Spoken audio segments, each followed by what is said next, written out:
Operation research में आपके chapter का नाम है ट्रांसपोर्टेशन प्रॉब्लम। इसकी रिवीजन स्टार्ट करते हैं।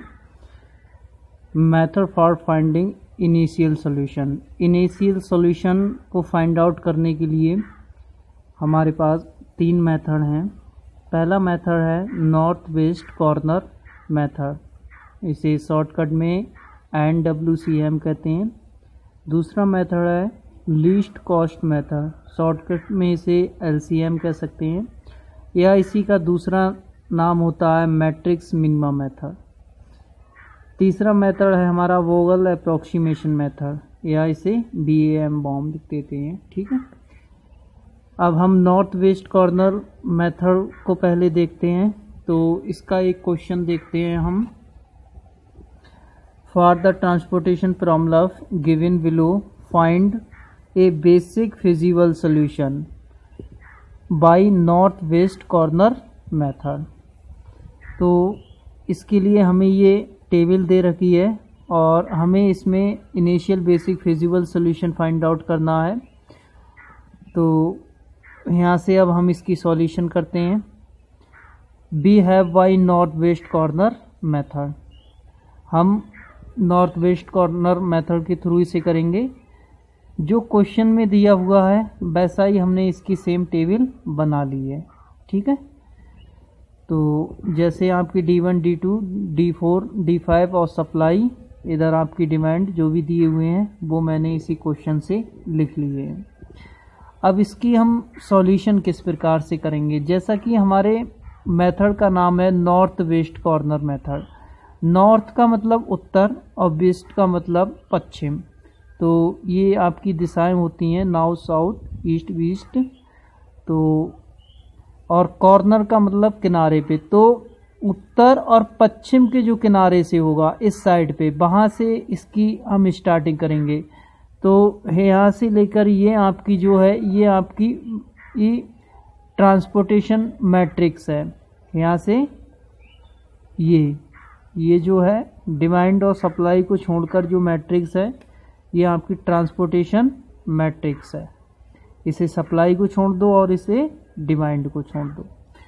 जो ट्रांसपोर्टेशन प्रॉब्लम होती है आपकी 2 टाइप की होती है, एक तो बैलेंस ट्रांसपोर्टेशन प्रॉब्लम, एक अनबैलेंस ट्रांसपोर्टेशन प्रॉब्लम। यहाँ पर हम सप्लाई को 4, 5, 3, 9 को जोड़ेंगे, कितना आया 21। इसी प्रकार डिमांड को जोड़ेंगे 4, 4, 8 और 5, 3, 2, 3, इनको जोड़ेंगे तब भी ये आएगा 21। अगर सप्लाई और डिमांड को जोड़ें और ये इक्वल आए तो ये है आपकी बैलेंस ट्रांसपोर्टेशन प्रॉब्लम। अगर ये इक्वल नहीं आता तो ये होती है अनबैलेंस ट्रांसपोर्टेशन प्रॉब्लम। तो अनबैलेंस ट्रांसपोर्टेशन अगर हमें रिसीव मिल जाती तो उसे हम बैलेंस ट्रांसपोर्टेशन प्रॉब्लम में कन्वर्ट कर लेते, लेकिन ये तो बैलेंस ट्रांसपोर्टेशन का सवाल है तो हम इसे आसानी से कर सकते हैं। अगले चल के मैं एक आध सवाल अनबैलेंस ट्रांसपोर्टेशन का भी बताऊंगा। तो इसे हम किस प्रकार से सॉल्व करेंगे। इसके उत्तर और पश्चिम के कॉर्नर पे कौन सा ये, या कह लें नॉर्थ वेस्ट में जो सॉल्यूशन की स्टार्टिंग होगी वो इस वाले कॉर्नर से होगी। यही जो कॉर्नर है इसे नॉर्थ वेस्ट कॉर्नर कहते हैं, इस कॉर्नर से होगी। तो इस कॉर्नर से हमारी सवाल की स्टार्टिंग होगी। तो इस कॉर्नर के जस्ट सामने देखेंगे हम सप्लाई, सप्लाई कितनी है हमारी 4। इसके जस्ट नीचे देखेंगे डिमांड, डिमांड कितनी है आपकी 4। तो हमारी सप्लाई भी 4 है और डिमांड भी 4 है। तो यहाँ पे सप्लाई भी 4 है और डिमांड भी 4 है। तो हम इसमें ये दोनों इक्वल हैं तो 4 को ही हम यहाँ पर एलोकेशन हम कर देंगे 4 हमारी एलोकेशन हो जाएगी। ठीक है, अब इसके बाद में ये हमने 4 हमने फिल कर दिया है। तो सप्लाई आपकी 4 है, 4 में से 4 जाएंगी, ये तो 4 आपका कैंसिल। ये डिमांड भी आपकी, इस 4 में से ये 4 घटाओगे तो ये भी आपका कैंसिल। ठीक है, सप्लाई और डिमांड हमारी दोनों कैंसिल हो गई हैं। तो ये सप्लाई हमारी कैंसिल हो गई है। तो इस बचे हुए रो में जो भी सेल्स हैं हम उन पे क्रॉस का साइन लगा देंगे। क्रॉस लगा दीजिए या डैश का लगा दीजिए। बची हुई सेलों में बची हुई रो में या बची हुई सेलों में डैश लगा देंगे। इसी प्रकार से ये डिमांड भी हमारी कैंसिल हो गई है, तो बची हुई कॉलम में इन सेलों में हम डैश लगा देंगे। ठीक है। उसके बाद हम देखेंगे जिसमें हमने एलोकेशन कर दिया है और डैश लगा दिए हैं, इसको छोड़कर अब हम देखेंगे हमारा नॉर्थ वेस्ट कॉर्नर कौन सा है। तो अब की जो नॉर्थ वेस्ट कॉर्नर है वो है हमारा 7, उत्तर और पश्चिम में इस टेबल में ये पड़ रहा है। ठीक है। तो इसमें हम अब एलोकेशन करेंगे, तो इसके सामने जस्ट सप्लाई देखेंगे तो 5 है, डिमांड देखेंगे तो 4 है। सप्लाई और डिमांड में से हम मिनिमम को टेक करेंगे, तो 4 और 5 में से छोटा कौन सा है? 4। तो यहाँ पर हम 4 को फिल कर देंगे, 4 को हमने फिल कर दिया। तो 5 में से 4 को घटाएंगे तो यहाँ पे कितना बच जाएगा? 1। और 4 में से 4 घटाएंगे 0, कुछ नहीं बचेगा, ये तो 4 कैंसिल। जो हमारा पूरा कैंसिल हो गया उसके बचे, इसमें बची हुई सेलों में डैश लगा दो। ये 4 हमारा पूरा कैंसिल, तो इसमें बचे हुए में हम लगा देंगे डैश। ठीक है। अभी हमारा ये 1 बचा, इसलिए इसमें डैश लगा नहीं सकते हैं। अब इस 4 से हम कहाँ जाएंगे? इस 4 फिल करने के बाद देखिए पीछे तो जाएंगे नहीं, डैश लगा दिया है, ऊपर भी डैश लगा दिया है। ठीक है। और नीचे भी डैश लगा हुआ है, तो अगले हम इस डायरेक्शन में जाएंगे, इस साइड में। या तो इस रूल को देख लीजिए, या फिर इस टेबल में आप देखिए नॉर्थ वेस्ट आपका कौन सा पड़ रहा है? ये 13 वाला। तो अब हम इस वाले सेल में आ जाएंगे, यहाँ से निकलेंगे, इससे इस सेल में आ जाएंगे। अब हम सप्लाई डिमांड फिर से देखेंगे, इसमें सप्लाई 1 है और इसकी डिमांड है 5। तो इन दोनों में से जो छोटा होगा उसे फिल कर देंगे। यहाँ पे हमारा छोटा है 1 को मैंने फिल कर दिया, 1 को फिल कर दिया। 1 में से 1 को घटाएंगे तो ये तो पूरा कट गया, 0 रहेगा, कुछ नहीं। और 5 में से 1 को घटाएंगे तो यहाँ कितना बचेगा? 4। जो पूरा कैंसिल हो गया है उसकी बची हुई सेलों में लगा देंगे डैश। अब यहाँ से आ जाइए, इससे हम कौन सी सेल पे जाएंगे? इधर जाएंगे नहीं, डैश लगा दिया है, ऊपर भी डैश है, इधर फिल है। ये जो एम्प्टी सेल है इसमें जाएंगे। इसके बाद आ जाइए इस सेल में, इस सेल में एलोकेशन करेंगे। इस सेल की आपकी सप्लाई कितनी है? 3, और आपकी डिमांड कितनी है? 4। हमें मिनिमम वाला फिल करना है, तो मिनिमम आपका कौन सा है? 3 को मैंने फिल कर लिया। 3 में से 3 जाएंगे तो आपका कुछ नहीं, कट जाएगा, 0 रह जाएगा। 4 में से 3 जाएंगे तो यहाँ पर आपका 1 बच जाएगा। ठीक है। जो पूरा कैंसिल हो गया है उसकी बची हुई में डैश का साइन लगा दो, बची हुई सेलों में डैश का साइन लगा दो। अब इसके बाद 3 हमने फिल कर लिया है, इधर तो जाएंगे नहीं, डैश है, यही एम्प्टी सेल है 11 वाला। अब इसमें आ जाएंगे। इसमें हम किस प्रकार से फिल करेंगे?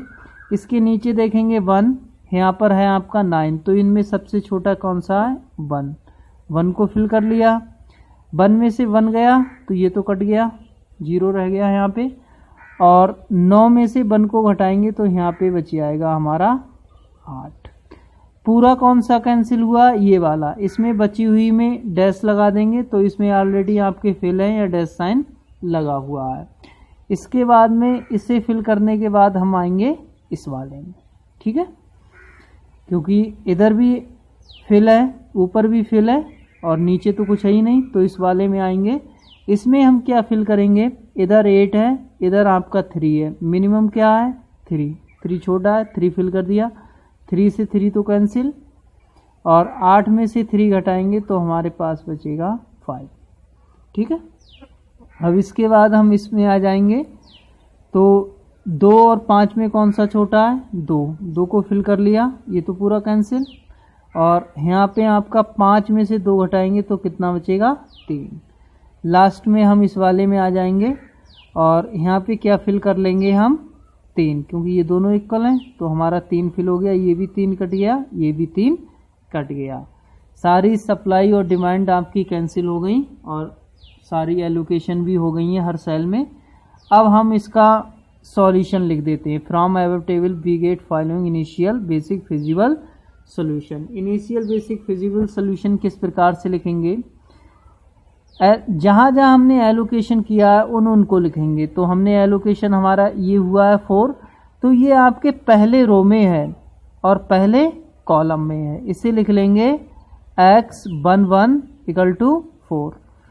ये जो आपका पहले वाला 1 है, ये वाला 1 आपका रो को शो करता है और दूसरा वाला आपका कॉलम को शो करता है। ठीक है, आगे और कहाँ एलोकेशन हुई है, ये हुई है। ये कौन सी रो में है, दूसरी रो में है, दूसरी रो में और दूसरे कॉलम में है। तो इसे लिख देंगे x22, दूसरी रो और दूसरे कॉलम में, और ये कितना है आपका 4। नेक्स्ट आपका ये आपका दूसरी रो में और तीसरे कॉलम में है, तो इसे लिख लेंगे x23, दूसरी रो हो गई और तीसरा कॉलम हो गया। ये पहली दूसरी रो है और 1 2 3 तीसरा कॉलम है। ये कितना है आपका 1। अगला तो दूसरी रो में कोई है नहीं, तीसरी रो में आ जाइए। तीसरी रो में आपका कितना फिल हुआ है 3, और कॉलम कौन सा, ये तीसरा ही कॉलम है, और कोई तीसरी रो में कोई नहीं है। चौथी रो में आ जाइए। चौथी रो में आपका कॉलम कौन सा है, तीसरा, और एलोकेशन कितना हुआ है 1। अब चौथी रो में तीसरा कॉलम 6, और चौथी रो में चौथाई कॉलम कितना एलोकेशन हुआ है आपका 2, 1 2 3 4 5, नहीं ये आपकी 5वां कॉलम है। 5वां कॉलम ये आपका हो गया चौथा कॉलम, और ये वाला ये सही है, ये तीसरा कॉलम है, क्योंकि गिनेंगे 1 2 3, ये तीसरे पे पड़ रहा है, ये वाला चौथे पे, ये वाला आपका 5वें पे, और आपका ये 3 बचा है, तो इसको भी लिख लो। चौथी रो और छठा कॉलम कितना एलोकेशन हुआ है 3।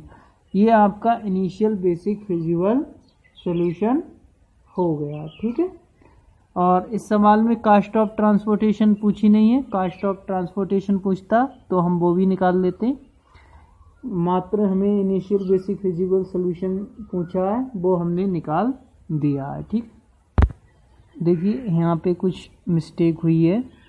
जैसा ये हमने चौथी रो में लिखा है x43 आपका 1 है, और 4 जो है वो कितना एलोकेशन हुआ है 3, यहाँ पर 6 लिख गया, ये आपका एलोकेशन हुआ है 3, और 4 5 में कितना एलोकेशन हुआ है 2, और 4 6 में कितना एलोकेशन हुआ है आपका 3। अब ये राइट है। ठीक है।